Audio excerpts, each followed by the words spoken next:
అధ్యక్ష, మనం చేయని అప్పును మనం చేసినట్టుగా, తాను చేయని అభివృద్ధిని తానే చేసినట్టుగా మాట్లాడడం నిజంగా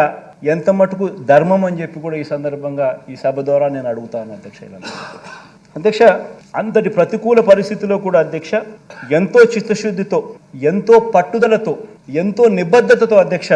రాష్ట్రంలో రైతన్నలకు, రాష్ట్రంలో పిల్లలకు, రాష్ట్రంలో అక్కచెల్లెమ్మలకు, రాష్ట్రంలో అవ్వాతాతలకు, రాష్ట్రంలోని సామాజిక వర్గాల సంక్షేమం కోసం అడుగులు ఏ రకంగా ముందుకు వేశామో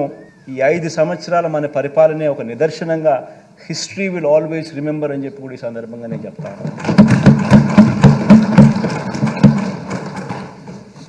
అధ్యక్ష, ఇవన్నీ నిజాలే అయిన అధ్యక్ష, ఇవన్నీ కూడా నిజాలే అయిన అధ్యక్ష, కేంద్ర ప్రభుత్వం నుంచి వస్తాయన్న నిధులు ఆశించినంతగా రాకపోయినా అధ్యక్ష, బాబు చేసిన వల్లమాలిన అప్పులను,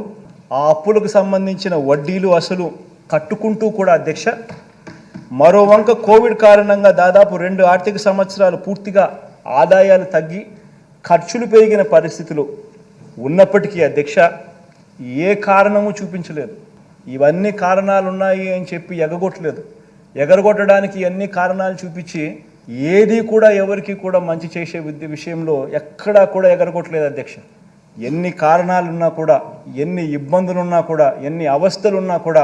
ప్రతి పేదవాడి ముఖంలో చిరునవ్వును చూడాలనే ఈ ప్రభుత్వం అడుగులు ముందుకు వేసింది అని చెప్పి చెప్పడానికి గర్వపడతాను.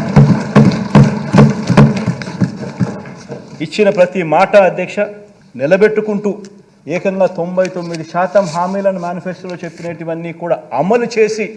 ప్రతి మేనిఫెస్టోను కూడా ప్రతి ఇంటికి తీసుకొని పోయి దాన్ని చూపిస్తూ ఈరోజు ఆశీస్సులు అందుకుంటా ఉన్న ప్రభుత్వం మనది మాత్రమే అని చెప్పడానికి కూడా గర్వపడతాను అధ్యక్ష.